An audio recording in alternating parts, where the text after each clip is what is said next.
हजरात आप यहाँ सुनने के लिए आए हैं, जलसा सुन रहे हैं। जैसे ही जलसा पूरा होगा, दुआ होगी, सलाम होगा, आप अपने घरों को चले जाएंगे। यहाँ जब तक चल रहा है जिक्र, जब तक बैठे हैं, फिर अपने घरों को जाएंगे। इसी तरह आप कमाने के लिए बाहर जाते हैं, जब तक आप कमाते हैं वहाँ रहते हैं, फिर पलट के अपने बच्चों में आते हैं, अपनी फैमिली में आते हैं। तो हर चीज़ का एक मकसद होता है। हमारा भी एक मकसद है, दुनिया में है, लेकिन मकसद असली आखिरत है। पलट के कब्र में जाएंगे, कब्र से हश्र में जाएंगे, हश्र के बाद हम रसूलुल्लाह की शफाअत से जन्नत में जाएंगे। असली घर तो जन्नत है। यहाँ तो बस हम काम करने के लिए आए हैं। काम क्या करना? खुदा की इबादत करना।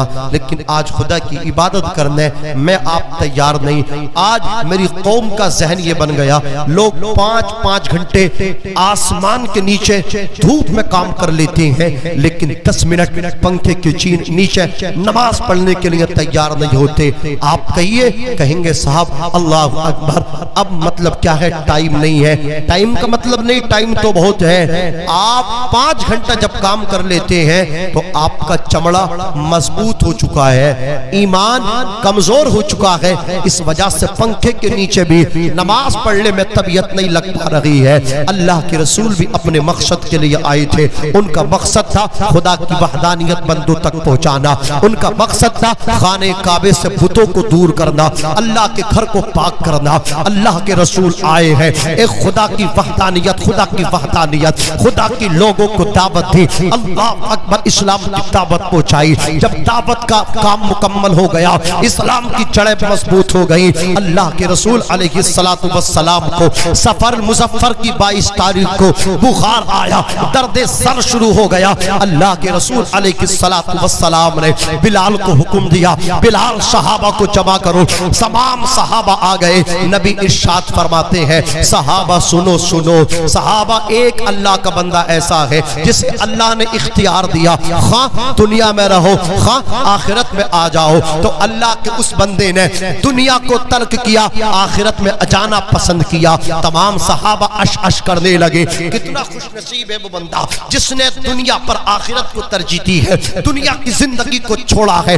आखिरत को इख्तियार किया है। लेकिन अबू बकर सिद्दीक अफजलुल बशर बादल अंबिया बित्तहकीक, जालिम है वो लोग जो कहते हैं दमादम मस्त कलंदर, अली का पहला नंबर, अली का पहला नंबर नहीं, अली का चौथा नंबर है, पहला नंबर अबू बकर सिद्दीक का है। जोर से पहला नंबर अबू बकर सिद्दीक का है। अली का पहला नंबर करने से क्या अली का मकाम ऊंचा हो जाएगा? कसम खुदा की, अली का मकाम तो ऑलरेडी ऊंचा है। अली कहते ही उसे है जो बुलंद होता है। जोर से अली की बुलंदी का मकाम इससे लगा लें कि अल्लाह के रसूल ने उनके साथ अपनी बेटी का निकाह किया है। अली का मकाम, इससे अंदाजा लगाएं उनके मकाम का। हसन हुसैन उन्हीं के बेटे हैं, ज़ैनब उन्हीं की शहजादी है। अली के मकाम को आप बढ़ाते हो उल्टी सीधी मन गढ़त रिवायतें पढ़ पढ़ के। अली के मकाम तो कुरान से बयान करो। क्या जरूरत पड़ी है उल्टी सीधी शियाओं की रिवायतें पढ़ने की? अज़ीज़ाने मिल्लत इस्लामिया, आओ तवज्जो के साथ सुनना। हजरत अबू बकर सिद्दीक रोए हैं। सहाबा ने कहा, देखो इन बड़े मियाँ को क्या हो गया? नबी तो तारीफ बयान कर रहे हैं, वो कितना अच्छा बंदा है जिसने आखिरत को पसंद किया है, दुनिया को तर्क कर दिया। अल्लाहु अकबर। और ये अबू बकर रो रहे हैं। तवज्जो फरमाए, अबू बकर क्या है? रो रहे हैं। तो अबू बकर सिद्दीक ने कहा, जो मैं जानता हूं वो तुम नहीं जानते। जहां तक मेरी दिमाग काम कर रहा, तुम्हारा दिमाग काम करता तो तुम मुस्कुराते नहीं। क्या मतलब? अबू बकर फरमाते, वो बंदा जिसने दुनिया को छोड़ना पसंद किया, आखिरत में जाना पसंद किया, वो कोई और नहीं है, वो अल्लाह के रसूल है। हाँ, हर चीज मकसद के लिए आती है। दीन हो गया कंप्लीट। अब रसूलुल्लाह हमारे दरमियान से पर्दा करेंगे, विसाल करेंगे। हजरात, आपसे छोटा सा सवाल है, कोई चंदा नहीं करना, डरना नहीं, समझ रहे? कोई बुक नहीं मेरे हाथ में, कागज है अंदर, क्या वो भी नहीं दिखाऊंगा, बस मिसाल है। ये नोट है, ये भी कागज, ये भी कागज। क्या दोनों बराबर है? नहीं। बोलिए, है तो कागज, है दोनों कागज, बराबर नहीं। अच्छा, ये चलेगा नहीं, ये रुकेगा नहीं। अरे जैसी इसकी हैसियत है, कैपेसिटी है, एक तो कैप्टन की दिलागा, 10 तो नहीं दिला देगा ये। अरे बोलिए, जैसी इसकी हैसियत है, बहरहाल रुकेगा नहीं, चलेगा। अच्छा कागज दोनों है, एक रुक चलता नहीं, एक रुकता नहीं, तो आप कहोगे मौलाना कागज तो है लेकिन फर्क है, इस पे मोहर लग रही है। कहा कि मैंने कहा कि बोले गवर्नमेंट ऑफ इंडिया है, इंडिया की गवर्नमेंट ने अपनी मोहर लगाई है इस पे। अच्छा इस पे मोहर नहीं है। अरे मोहर तो समझ रहे हैं ना, नबी के कंधों पे जो मोहर थी ना, दोनों शानों के दरमियान मोहर, जो आज लोग दिल काट रहे हैं, नबी हमारी तरह, वो बशर हम भी बशर। अरे भाई बशरियत में फर्क तो कर लो, कागज ये भी कागज दोनों है, नबी बशर है हम भी बशर है, लेकिन बशरियत में फर्क समझो। जैसे ये दोनों कागज बराबर नहीं, हमारी और नबी की बशरियत भी बराबर नहीं। तबायुन की निस्बत है, जैसे आसमान जमीन नहीं हो सकता, जमीन आसमान नहीं हो सकती, इसी तरह हम नबी की तरह नहीं हो सकते। भारत, ये दो कैसे हो गए? ये भी नबी का सदका, जोर से बोलो सुभान अल्लाह। तो बताने का मकसद ये मेरा, इस पे मोहर लग गई, अफजल हो गया। ये सादा रह गया, मोहर न लगी तो ये कमतर रह गया। हजरात मैं लंबी चौड़ी गुफ्तगू कर नहीं करूंगा आज, बहुत मुख्तसर से गुफ्तगू रहेगी।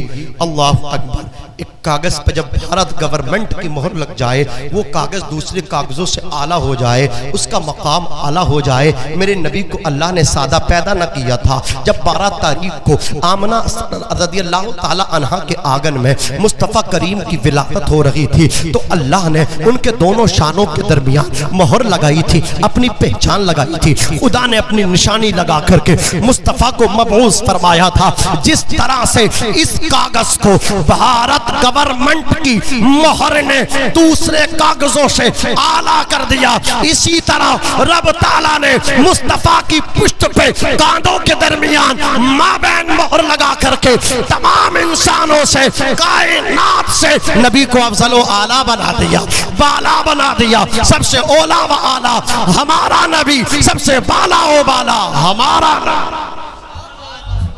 अपने मौला का प्यारा, हमारा नबी, दोनों आलम का दूल्हा। बात करते हैं साहब नबी नबी नबी, नबी तो नबी है भाई, हम तो उनके गुलामों के गुलामों की तरह नहीं हो सकते। आज जो बच्चे फिर रहे हैं, हम लोग इतने जुल्म और सितम का निशाना बनाते, जो बोलते हैं वो करके दिखा रहे हैं, बोलते कहीं और है, कर कहीं और देते दिखा के। लेकिन बचा है, बचे हैं हम, बचे रहेंगे, सदका है मदीने वाले के गुलामों का। आज अफसर भाई के 40वें बैठे हम लोग, 40वां बरसी, अगली बरसी तक पता नहीं उनकी विचारों की महफिल सजेगी नहीं या नहीं सजेगी। 2 साल बाद उनकी बरसी होगी कि नहीं होगी, 10 साल बाद होगी कि नहीं होगी। बोलिए, लोग भूल जाते हैं, बड़े बड़े अच्छों को भूल जाते हैं, कब्रों के निशान खत्म हो जाते हैं। ऐसा नहीं होती तो भराव डल जा, सब इकसार हो जाए सारी कब्रें, फिर दोबारा खुद शुरू हो जा। लोगों की कब्रों के निशान खत्म हो गए, अरे बोलिए पहचानें खत्म हो गई। लोगों को अपने दादा परदादा के नाम याद न रहे, नबी के जिक्र को हल्का समझ रहे हो। वरफ़अना लक